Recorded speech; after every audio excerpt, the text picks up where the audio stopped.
Good morning, good afternoon, good evening around the world. My name is Doug Brunke. I'm the founder and CEO of Global Chamber, and this is a little bit of a look back and look forward for Global Chamber, 10 years of activity. We'll go over a little bit about our process this year of rediscovering and reinventing to some degree ourselves. And we're going to show you Globi, and Colin Christie is here. And it's kind of funny with Colin, kind of end to end, because Colin has been part of Global Chamber before there was a Global Chamber. He was one of our first speakers at what was called the Arizona International Growth Group, AZIG. And actually, it was in downtown Phoenix. It was at a venue run by the city of Phoenix. And I remember that. It was like a stadium seating, and you talked a little bit about what you were doing as an entrepreneur and serial entrepreneur, and the success you've had and the globalness that you have. And at that time, Colin, and a lot of his career has been connected to the Philippines and the BPO industry. And for me, one of the key aspects that's just stuck in my head was when he moved his office to North Scottsdale, and he located across the street from a data center so that he could run a fiber line across the road, like physically dig a trench in the road from the data center over to his building, to the office, to be able to do video calls with the Philippines. This was before, fiber was, so ubiquitous. And so he was ahead of his time, has always been ahead of his time, like his father was, and he's taken the mantle, and he's successfully sold his business and moved to the Philippines and retired, and quote unquote retired, where he then proceeded to get married and have children and become our executive director. And then 6+ months ago, he came to me and said, "Hey, I've got something for you." And so that's Globi, and we'll show you that in a moment. So it kind of comes full circle as we get to the next step. This year has been a fun ride because it is our 10th anniversary. We did have a few years of AZIG ahead of that, and that's when Colin got involved. And then we launched 10 years ago, and the original intent was, hey, let's just help exporters. They need help, and more people need to be exporting. And, instead of the country hat and always wearing a country hat, could there be a place where there's a global hat that connects into people as people, instead of Americans or specific countries? Not that that's a bad thing. It's a good thing that people have nations and they live in cities and they can represent themselves relative to regions. It's a human nature to do that. It's, as we mentioned last night in an event, it's very important to be local. If we're not local, then what happens is when we cross the street, we'll get hit by a car. We have to pay attention to what's nearby us, our family, our friends, our neighborhood.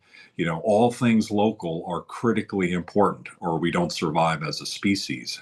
That's part of the reason why thinking globally is kind of hard, because our brain is set up to be local and protect ourselves. So when we become more mindful, when we become more elevated, or at least that's what's become my view, we can think bigger, we can think broader, we can think globally, and not just around the world, but just think bigger globally, more opportunities, more things available to us. I think one of the great, I love John Maxwell as an author, and as Rutherford Pascal has mentioned, when I said I've read 12 of his books here recently, he said, "Oh, well, you've got another 70 left."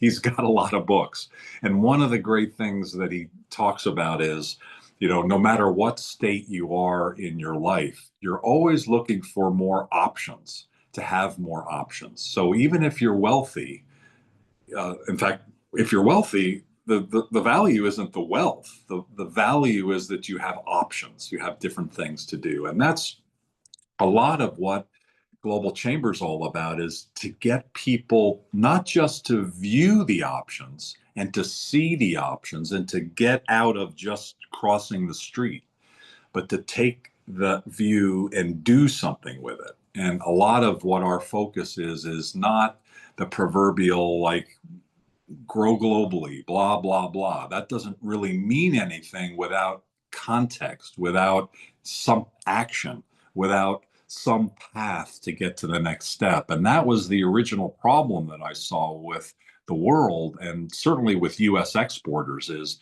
first of all, it wasn't on their mind for most, less than 1 in 100 companies in the US exports. Still, it, but they wouldn't know what to do. And when they do something, very often they fail. There's an 80% failure rate for people who try to grow. So there's grow internationally. And so that's a problem. And it's a problem because we don't want them to fail. But secondly, it's a good thing to export because of the opportunities. It brings money back, and that money can be used for education and roads and all that good stuff, which is good stuff. And the kumbaya behind that is that we recognize that we are a global tribe, that people that dress differently and worship differently and eat different foods and dance to different music, that they're people too. And that connection, that thread, that global tribe is something not to forget. And everybody who's traveled internationally sees it. You know, I have run into people over the years that hate travel. Had several very significant examples of that where I just thought, yeah, I'm giving you an opportunity to travel back in my DuPont days. And there was one particular fellow who he held it against me for the rest of his career that I forced him to go to Korea to solve a customer problem.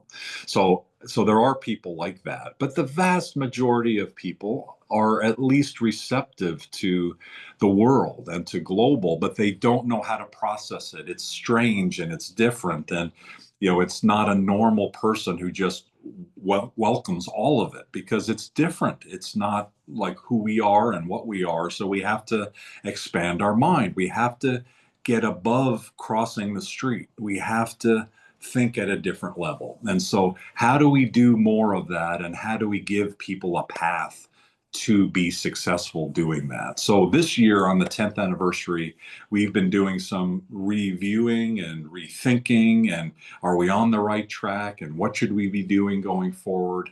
A key aspect of that has been our global board, which we started in February.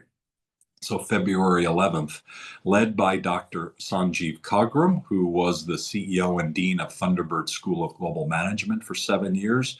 That's the building behind us where we have our headquarters, where I was yesterday in that room getting set up for a Freeport McMoran Dreamcatcher setup. That's our semiconductor summit that we did earlier this year. So he believes in Global Chamber, wants Global Chamber to be bigger and better and scale successfully. And so we pulled together a team of about 15 with Colin Christie, who will be sharing Globi in a moment as one of the global leaders. And we met to just kind of review how things are going and that, yes, we affirm that we're on the right track. But we also want to make sure that we can be able to scale. So one of the things coming out of the February meeting was we can't scale with the system we have. We have and I'll say antiquated. It's not really antiquated. It's a Chamber of Commerce website technology that works okay for a Chamber of Commerce, but we're a chamber, but we're all over the world. Every chamber is one little point source in the world, which is fine. They do really good work, and everybody should be a member of their regional local chamber. There's 420. How many, Anita? How many in the 4-county area of LA? It might be over 420 chambers of commerce, which and Anita Rodal, who's on the call, she and her team found that out as we were looking to who should we be partnering with in the Los Angeles chapter 420. Like, if you're a global person, what does that mean? Like, would you have, like, I don't even know how to process that information other than, if you're in a city, join your local chamber. If you want to grow beyond your local town, join another thing, which is the global chamber. And that's certainly what we want more people to know. Very few people really know global chamber. And when they think about global chamber and see the word global, they'll almost always say, well, I'm not global. And I've had people who proudly say they're not global. They're a business person. They're not global. Well, I don't know how to process that either exactly. And it's certainly part of how we want to brand going forward. We want to be more effective. That global is, there's another value of global. The original inception of the idea for Global Chamber came to me in San Diego when I met the World Trade Center, and they didn't have this vision of connecting the world. And it's like, well, somebody should be doing this. And so that connection piece, my problem, my thing that I can't get past, despite 12-step programs to stop connecting people, I can't do it. That's the way Cesar Trabanco is as well, and why he and I both have so much fun at work, because we connect people and they get to meet other people and grow their business. That's great. For us, the issue of around all of that is, how do we do it better? How do we do it for more people? And that goes back to what we discussed in our first board session, is how do we scale? And so we took that to heart, and over the next few months came up with a new system to be able to, instead of the way it is now, multiple Google Sheets and all this crazy information, the member information and prospect information with all these different emails and different names, calling people the wrong name and stuff like that. That's not the brand of Global Chamber. Our brand should be to know our members deeply, to care about who they want to meet, and to be able to handle many more of those, to be able to connect them to the right people, mostly clients, but also resources. The world is dangerous. And that fear that all of us have, because we've been burned, where we meet someone and we say, should I work with this person or not? Do I trust this person? And it turns out, most of the time, we go by our instinct and it works out okay, I think, or at least for me, it has.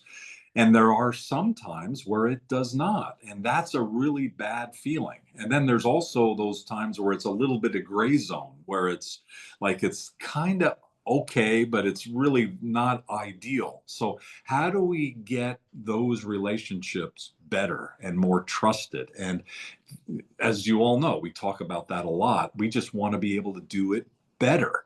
And so we need a new system. We need all these things. And so we've already taken now that step. And so I joked before the recording to Jem about her moving the data. We're moving the data that we have in this system we have now into a new system. And instead of 8 different records for each person that we know, there'll be one, which is a good thing and less confusing for everybody, starting with us. And then members hopefully will start to see even more about how we care about them and call them the right name, and just not send to some email of theirs from 5 years ago. There'll still be, I'm sure, mistakes, but we'll do it a lot better. And most importantly, capture who they want to meet, how we can best help. We ask that question every day to everyone. We historically and until now have kept that information on pieces of paper, in emails, in the system, between people that don't talk to each other, comparing notes on all of that. And finally, now that information will be coming in, going into a repository so we can see it and be reactive and proactive in helping members. So a one record for each member with who they want to meet, all in one place, available at least to the core people, and then also distributed among the other people that need to know that. So I wanted to at least start this conversation before we introduce Globi to give some framework of what our process has been and what we believe in. And we still believe, and I reaffirm our mission, which is to make cross-regional business just as easy as doing business across the street. And I would say even easier. If you're a part of a local chamber, you still have that problem. Do I trust this person? Do I, because it's local, there are levels of checks and balances where, since they're in the community and if they've been there for 10 or 20 years and you have enough data points where you can tell whether that person is valid or not to work with. So it's easier. When you're doing that globally, you can't possibly do that everywhere. It's impossible. So there needs to be other mechanisms to be able to check to see whether that's a good client or that's a good resource, et cetera. And so we want to be that go-to organization, that go-to resource, the go-to community for people to be growing across regions, whether it's from Phoenix to the world, to London, or to Tokyo, or Phoenix to San Diego. The original thought, like, what? There's no connection between San Diego and Phoenix? Like, what? Why isn't there? What group kind of talks about both? It's only a 5.5 hour drive. And so on that drive back to Phoenix that day, it blew my mind that there was nothing that did that. So we want to be that. We want to be that more effectively. We want to be more valuable. And so we've been on this track for 10 years with an accelerated path this year. Since February, since our board chair, Sanjeev Kagram, got us together. We just had another meeting, and after after that last meeting a few weeks ago, they're splitting off different groups. And Taran Chopra, who's on our board, he's been a member of Global Chamber for many, many years. He was the president of Clements Worldwide, and he sold the business to Gallagher over the last several years. And now he's kind of a bit of a free agent now that he's made a little bit of money, and he's an amazingly brilliant person. And so he came to me and said after the meeting, is like, let's do this. Let's come up with the next level of strategy. So now that we've got the process and the system improving, what are some of the other things that we want to do? So that's the preface to Globi, of kind of how our thought process is going. Here are the things we've been thinking about, and just kind of laying it all out there, not to be an answer or the answer, or we don't think we have the answer. We're just saying that's the framework of within the world that we're working on, recognizing that there's few people that really think about these kinds of things that we're thinking about, and that's fine. We want to be that group that figures it out at a better level. And one of the things we thought that was important was to be able to make things simpler. One of the barriers to global business is that it is more complicated. There's 195 countries, and even people say the US is split into 14 different cultures. And so there's, maybe thousands of cultures in the world, and that's really tough to navigate for almost everyone, for everybody. It's not easy for anyone. So there should be a global culture, and I've mentioned this a couple times, is there should be, and we want to articulate that and to build on that. And certainly that's part of what the book is around, that Cesar and I have been writing. And I think refocusing that book on this business culture and discovering what a business culture really is, recognizing that to be good in business internationally, you need to respect all culture. And any culture that's out there that you want to do business in, you should respect. But you also don't necessarily need to be that culture. There's another culture that we can be without becoming that. That was clear to me when I lived in Japan for all those years. And I would run into people who, similar to me, were living in Japan and working in a Japanese company, and they were so frustrated that they could not be accepted as like one of them, one of the Japanese. And that never was my problem. I never felt like I belonged to any group. So for me, not being belonging to the Japan group was okay. For them, it was a real problem. And we as humans want to be part of a group. And that comes, if you're in a small town, you can see how that evolves. If you're in the global community, what's your group? Where do you go to hang your hat? And so for me, definitely, it wasn't becoming Japanese.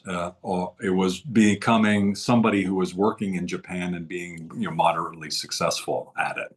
And similarly, as we navigate the world, I'll speak for myself. I just want to be able to navigate the world effectively to to allow people to be successful, whatever culture. And so I think all of us have some level of that in us. And what becomes to me important is there needs to be a community.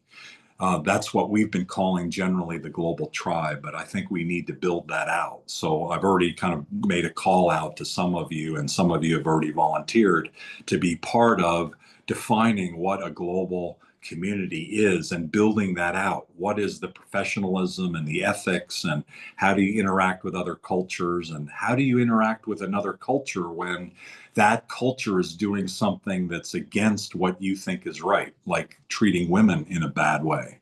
That's honestly, I still struggle with that, and how to do that. So how do we make progress? How do we decide what's right and wrong?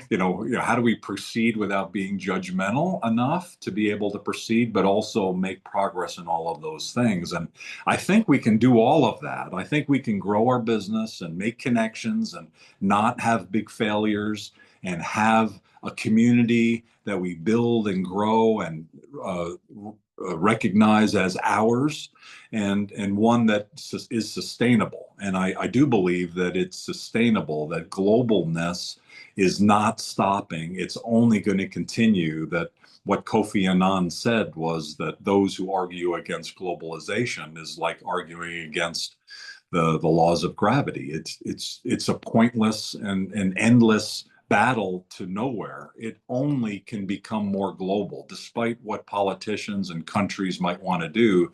We're going to continue to grow together because we're the human race.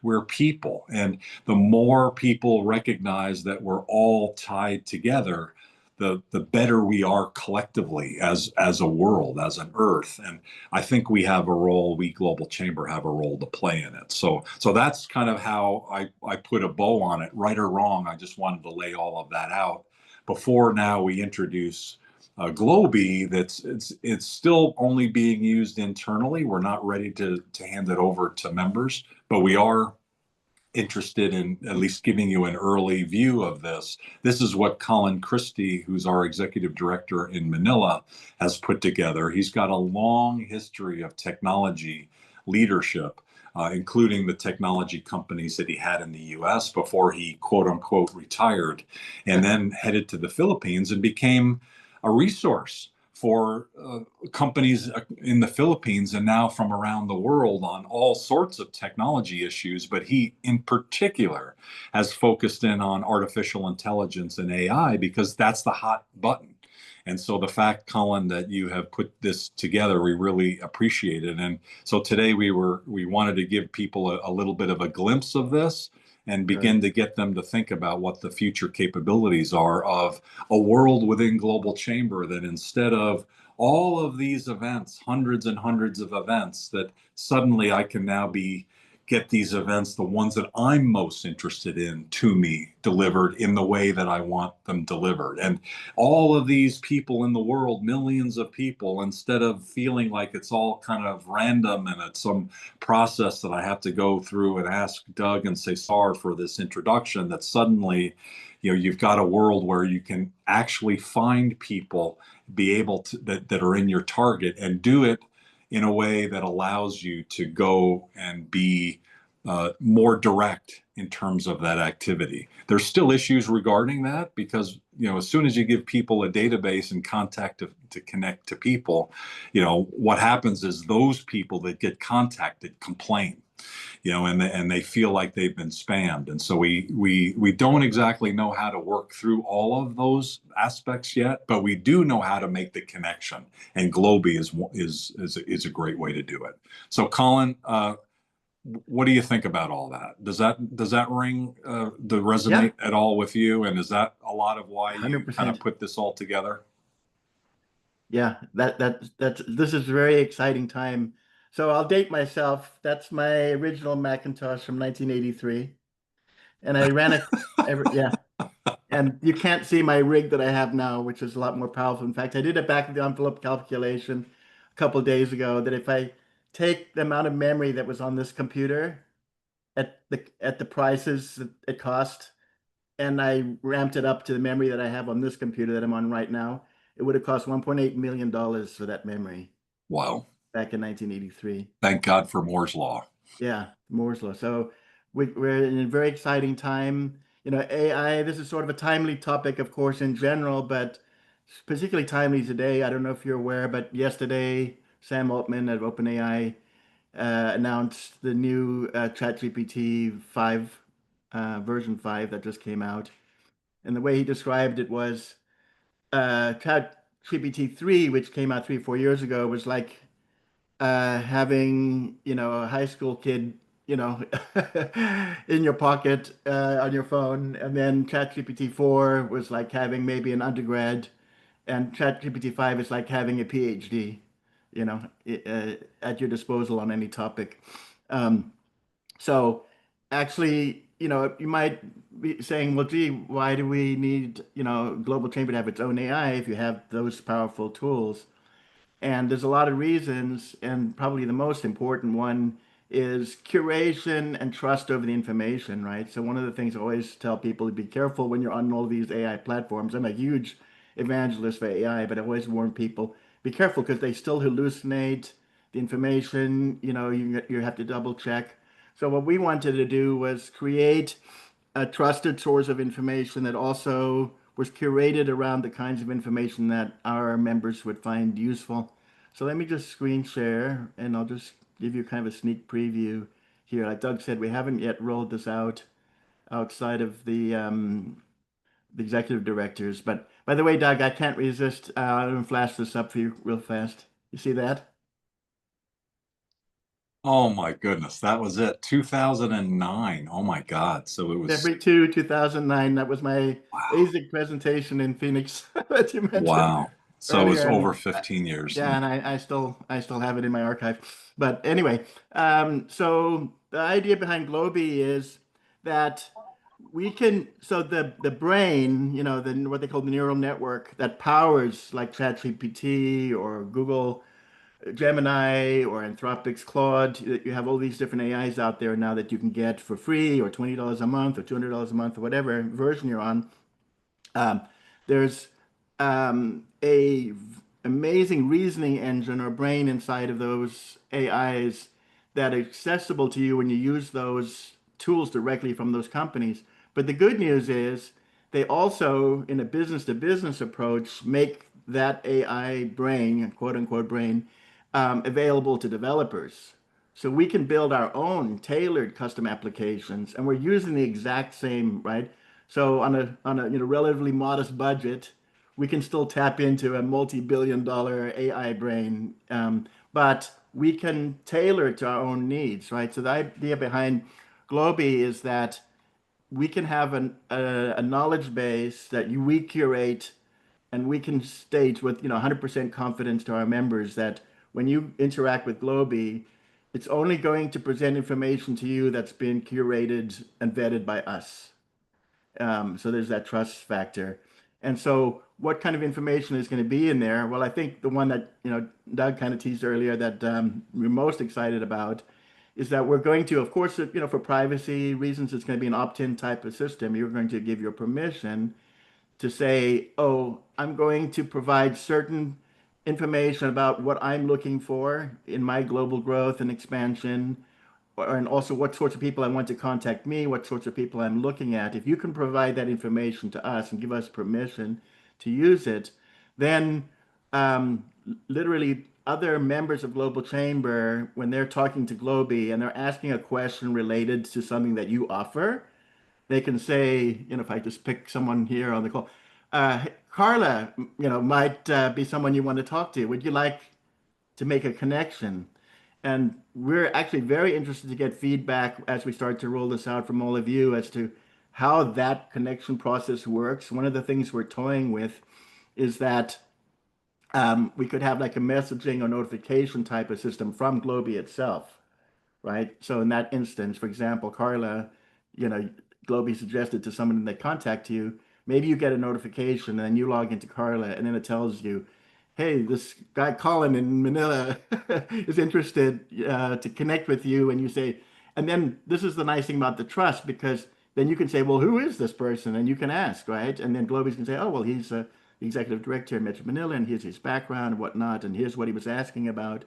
So being able to, have Globi sort of be a personal assistant on both sides and connect people up. So the way it looks, it looks very much like, maybe the chat GPTs that you've been using already, in that it's a chatbot style. You can ask a question at the bottom and then it does some thinking for a few seconds and it comes up with an answer. So for example, one of the ways we're using it internally is that we have an operating manual of how we run our chapters around the world, and it's actually grown over the many years to be quite large. I think it's more than 80 pages or something like this. And there's a tremendous amount of valuable information in there. So we've trained Globi to be an expert on everything Global Chamber. So for example, if I say, how do I plan and host a successful Global Chamber event? It's going to kind of map out for me the key steps and then even suggest like follow-on questions. And I can literally do my event planning in collaboration with Globi. And you can see right away the advantage of this, for example, versus using Claude or ChatGPT. Those are going to give me generic answers. They don't really know much about how Global Chamber does things. They know generally about how to do events, but not the specifics of how we operate. Whereas Globi knows exactly how we operate, and it's going to constrain its responses to that knowledge. Um, you know, Amongst our internal network, for example, if I'm trying to connect, to someone, let's say I'm trying to look up our executive directors, I can ask Globi, I can say, what are our contacts in Africa? And then it's going to show me the various contacts that we have in Africa. And then it actually gives me a contact card. So I say, okay, yeah, I'm looking for this person here in Nigeria, and then I just click on it, and it gives me the email address, or if they have a LinkedIn, it's going to give me the LinkedIn link, for this person. Or if you're asking questions like how do I grow my business globally, what we're working on right now, it's coming soon, coming attractions is Global Chamber, as you probably know, you've probably attended. We put on Globinars, and we have literally, Doug, has there ever been a count of how many Globinars have been done over the last decade? Must be a massive number. Um, Yeah, it's a so lot. Yeah. the beauty is every one of those Globinars was recorded into videos. They're available on YouTube. Some of you may know. But who has the time to watch hundreds of hours of past Globinars, right? Yeah, I'm sure you'd love to, but you just don't have the time. So we're ingesting all of the information from all of those Globinars, and then it will become expert in the topics discussed, the speakers that were involved, the connections, the advice that was given.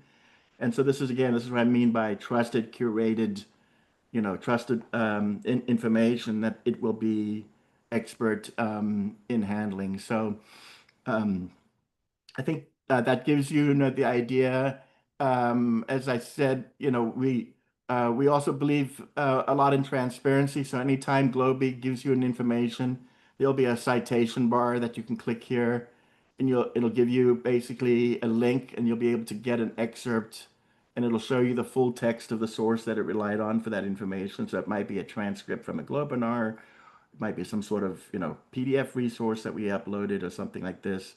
And I think we're very excited because Imagine how much knowledge exists on this call alone, on this Zoom call alone, and then multiply that by all of the members that we have around the world. So also, I think we at some point will open up the ability in a call, to you to, hey, if you have information that you think others would benefit from, and you want us to train Globi on that knowledge, then that's something that we can also solicit from you, because basically, literally, we're able to ingest any kinds of knowledge into this, whether it's audio, video, text, spreadsheet, PowerPoint, whatever. We can ingest the knowledge into this curated knowledge base. So, Doug, I don't know if you wanted me to cover anything else, but I think that probably gives a kind of a good overview of the concept. Fantastic. Thank you, Colin. Does anybody have questions or thoughts? Or, the purpose of this was not that it was a fully baked pie. It's in process being baked, but we wanted to set up kind of the framework of what we've been thinking about and how we want to phase the next steps. Somebody asked recently, so do you? Oh, there's actually somebody on the line. It was a question that Barry, you and your team had asked something about, do you want to grow? And I was like, do I want to grow? It's like, yeah, 10x, 100x, 1000x bigger than what we are. And to be able to do that, we need things like this to be able to get to the next level. So this is at least a level setting of what our aspirations are. When somebody says, hey, I want to be, like I'm from New York, so I'm quite skeptical about when somebody says, I want to be like the number one on this and that. And I don't want to appear to be that way. We are driven by doing what's right for people who are growing. And we think these things are important. And this is one of the things that we're putting forward for your thoughts. So what do you guys think? And gals. Hi, Doug, I Helen. had a Thank you question. for joining. Appreciate it. Hi, Anita. Oh, Anita has her hand raised. How are you? And oh, Maimun, if that was you, we'll get to Anita first. I missed her hand. How are you, Anita? Sure. I'm good. Hello, hello. I think this is fantastic because, you know, I, I'm always looking to meet new people. I am constantly adding things to my book of business, and to be bugging you and Cesar all the time, like, hey, who do you know who does this? Who do you know who does that? I want to meet so and so. This is gonna make it much more accessible for me. I can do my midnight searches because that's when my brain kicks in. And then you guys are freed up to do what you need to do during the business day. Very, very cool. Thank you very much. Anita is on our Global Chamber Los Angeles Advisory Board, and she just did something that was, I think, I mean, I don't think it was revolutionary, but it was like so amazing. We have this thing called Export League that is basically getting exporters to be more involved, and she ended up just getting on the phone with cities asking them to participate in an event that we did a few weeks ago. So very simple. However, you got to pick up the phone. And one of the things that Anita is so good at and that we pride ourselves on to be and want to do more of is just get stuff done. Stop talking about it. Just say, okay, this is where I want to go, and just do it. And Anita is an amazing doer, and you're inspiring. Thank you. Thank you so much. Uh, does anybody else have any thoughts or comments or questions? On my moon, Doug, you get the floor yeah, next. thank you. Amazing stuff. I'm really excited, first of all.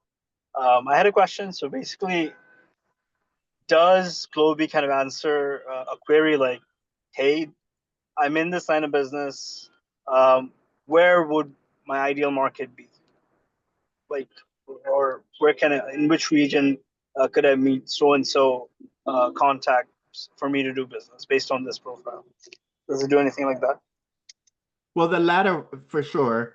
So what we're doing is really on purpose. We're constraining Globi to only respond with knowledge from the knowledge base that we've curated. And we think that's actually an advantage over the general AIs that will answer any question on any topic when it may or may not be correct. So um, so as we start to, for example, load in all the past Globinars, there's probably a tremendous amount of knowledge and advice in those that would relate, for example, to the first question you asked. Or we may, Global Chamber has relationships with many other organizations. There's also tremendous information, for example, publicly accessible, like, for example, Department of Commerce and Department of State of the US have all kinds of amazing resources for exporters and importers. And we already have connected what's called an API, an interface into those knowledge sources. So we'll be able to have like export data, import data, market information, all this sort of thing. But the key is we're not just saying, oh, whatever knowledge the AIs were trained on by OpenAI or Gemini or Google or whatever, Anthropic, we're sort of blocking that because we don't know, we haven't vetted that information. So what will happen is Globi's wealth of knowledge will grow exponentially over time. Initially, it'll be very hyper focused on connecting people, which I think, Anita already, rightfully pointed out, that just makes it so much more accessible anytime, day or night. You can access that information yourself and you don't have to rely on, routing it through somebody at Global Chamber. Thank you, Colin. That's very helpful. Thank you, Maimun. Basil Limba, the world expert on networking and the science of it. What's your question? What's your thought? I was just thinking that I'd drop a note in the chat to you and Cesar so that we can get together, discuss how we can use what we have to help the chamber, not only for Globi, but as well as helping the members connect in perhaps in a better way as well. Absolutely. Yeah, happy to do that. You've left a message in the chat and I'll take a look at those. Sorry about that. Not a problem. So Doug, I have a question. Hey, Shankar, how are you? Yes, we've got a Good, couple Doug. people ahead of you. Sorry, do you mind if we get No. by the hand raises? And then you're No, number 4. Is that okay? Sure, thank you. Next is, at least on my list, is Ellen, and it may be just alphabetical order, but Ellen Shu, who is co-leading our weekly global real estate Globinar. How are you, Ellen? No, you're on mute. No worries. There you go. I'm not hearing it, Ellen. Oh, you're unmuted, but we don't hear you. Yeah, there's something wrong with the audio. Yeah. Oh, Sorry, well, Ellen, we can't hear you. Maybe you can type in the chat the question and then we can answer.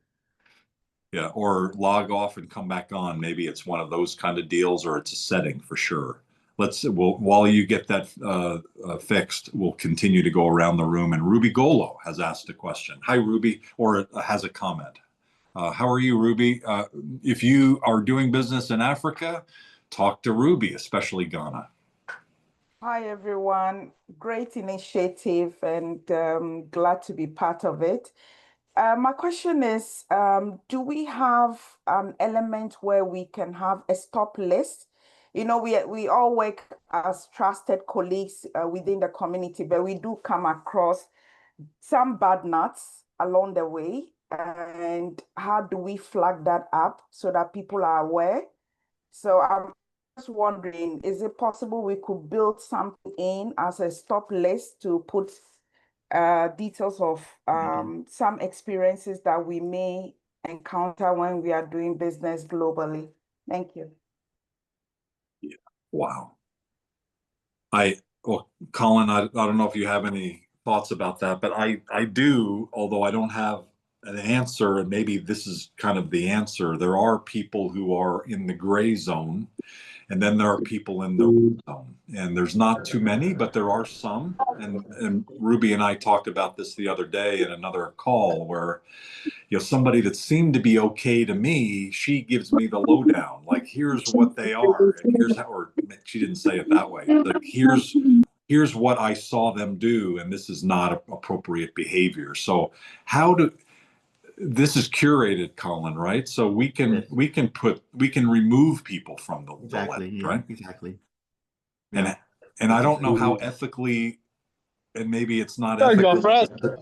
to put a red flag on someone to say this person, I don't know how to do that and feel good about it because I don't want to be judgmental. However, if somebody's done something that seems to be dangerous, as someone has done recently, and I've reached out to about a half a dozen people to say, hey, it's not that I have the greatest knowledge at all, but here's what I've seen, and I would use a high level of care in any interactions, and definitely don't give your bank account information to this person without careful thought. So I don't know how to process that effectively without being labeled as someone who's too judgmental. So. Yeah, Doug, to expand this a little bit beyond what Ruby was suggesting, one of the big threats we're going to face this year, next year, the next 5 years, next 10 years is, are you talking to a real person? The voice and video of AI is becoming so convincing that you literally are going to be getting like calls, even video calls, and it's going to look like Doug Brunke, but it's not Doug Brunke. And so having some sort of way to trust and validate someone, Yeah. that's a big open question. But, I think as those problems get addressed and solved, that will also be part of the solution. Okay, so somehow we'll weave that in. Great question, Yeah. Ruby. Don't know how to solve it, but it is an issue.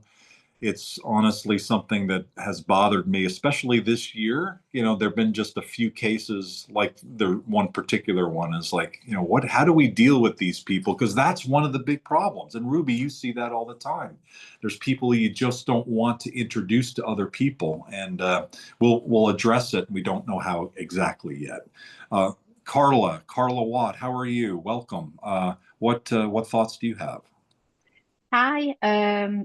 First of all, I think this is great. I think this initiative is absolutely brilliant, Colin. Great idea, and everything that you're doing just brilliant. Because I have been part of a lot of networking groups, and I get told an awful lot that we will connect you. And it's just another saying, we will connect you, whether I'm in a room with somebody or whether I'm online. So to me, I think this is a really good initiative going forward. So I think the question for me would be, I've been a member of Global Chambers before, and I've jumped on to see where you're going forwards with it to see if I want to renew, and I probably will based on this because I think it's a very good idea. Is going for, so you're saying Globi connects you from past globinars that you've done. When I've sometimes not been able to go to a meeting or get to a meeting, is there any chance that this can give you future globinars that if I've not been connected with somebody and there's somebody I really want to get into the room with and join a globinar, would it be able to notify me if you guys know that that's who I'm trying to get connected to, or have you not been able to, or they've not connected back to me? So it's just something like that, just to know that there's like a safeguard there. Yeah, that's a great question, Carla.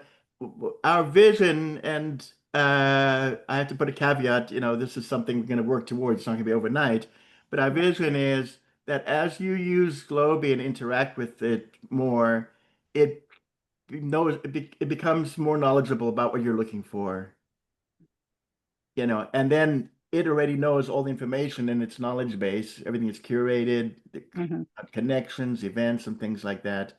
And can you just imagine a future? So I want to be very clear. This is not what it's going to be on launch day. I appreciate that. Can you imagine logging into Globi and it says, "Good afternoon, Carla. Here's some things that I might make you aware of. There's a Globinar coming up next week. It seems to be a really good fit for the kinds of things that you've been asking about. Here's 4 new members who joined this month in this particular geographic location.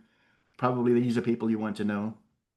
So, I think this is where we envision it evolving. That's kind of the vision for this. Great. Thank you.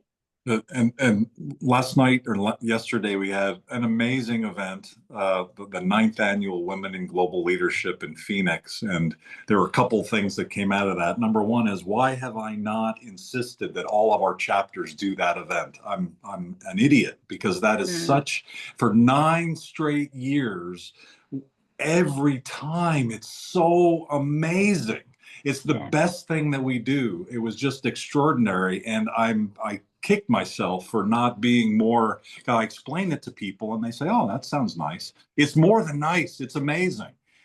But what happens during meetings and events is networking. And so the reason why I bring that up is networking is important. There are random things that happen. In fact, one of the random things happened was the ambassador for Kenya happened to be in the meeting yesterday in Phoenix, Arizona. Like, how could that happen? She's in Los Angeles, but she happened to be in town, and she came to our event. And at the end of the event, she gave gifts to the speakers because she came up to me while people were speaking. It's like, I'm the ambassador of Kenya. It's like, what's going on here? Amazing. So randomness is a good thing to a large extent. However, what Colin's talking about is that curation, and we're all busy. We're like way busy, too busy. Right. So how do we find ways to be more effective? I don't want to go and force our members to find needles in a haystack. I want them to know what needle they want, and for us to deliver the needle more intentionally, more directly. And that's the direction that we want to head. It's so critically important. Thanks for your question, Carla. Ellen, are you back? And does it work now? Can you hear me now? Yay! All Yes. right, great. Thank you so much. First of all, I just wanted to thank Doug and also Colin for this Globi program. I think this really brings the Global Chamber to the next level, because we got to get it with times, right? With what's happening right now with AI. So thank you so much, Colin. Secondly is I wanted to, my question is, when is actually the launch day for all the members to be used? I'm not sure if that was mentioned. So if you can give us an idea so we can start promoting it to our members in the chapter. And of course, the third item, I have to promote the Global Not Global Real Estate Roundtable. So it's every Wednesday. And this coming Wednesday, we do have a special speaker, and she's the commercial director at Indigo Home in Ghana. So we'll be talking about investment opportunity in Ghana. So if you're interested in learning more about investing in Ghana, please join us this coming Wednesday at 10 a.m. Pacific Standard Time. Thank you, Doug, for the advertisement opportunity. So what do you think about time frame, Colin? We haven't set a date. Globi is pretty close to being ready to go, but it also is being coordinated with the new platform that Doug mentioned, because that's the source of its knowledge about the membership, right? And the connections and all the connection information. There also will be, I don't know if you mentioned, Doug, or if you plan to announce that we're going to be sending out a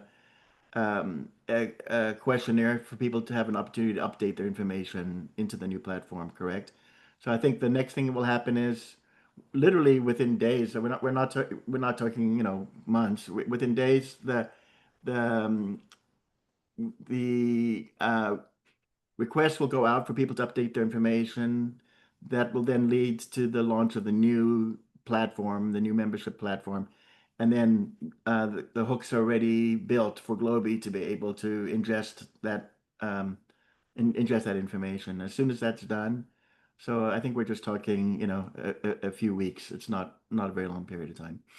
Yeah, I've been thinking probably September sometime, but we haven't set a date. Yeah, a few weeks. Yeah, a few weeks. So Ellen brings up another important point. I mean, all of this, I think, is critically important, that we'll finally have information about each member all in one place so that we can proactively use it, and members can actually proactively then connect up, or at least understand within our ecosystem. And then we're a lot of the magic of Cesar and I, as being kind of the core of go-to people, is there are people outside the membership that we have access to. And that famous one of the Charles Bronson story, connect me to Charles Bronson. Charles Bronson. It's like, yeah, the airline guy. No, Richard Branson let's see what we can do. And we ended up being able to make a connection to Richard Branson because of a member in Norway. That is a little bit harder in Globi to be able to facilitate, and that is part of the magic. And I think there are ways to do that, and we plan to do it. So, but the other part that Ellen brings up that's so important is deals.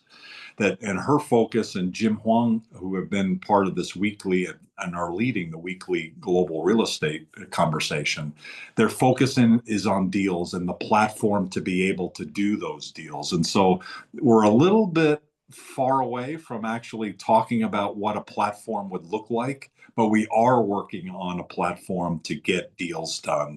Regardless of that, between now and then, deals matter for every member. I haven't met a member who turns down a new deal for new business.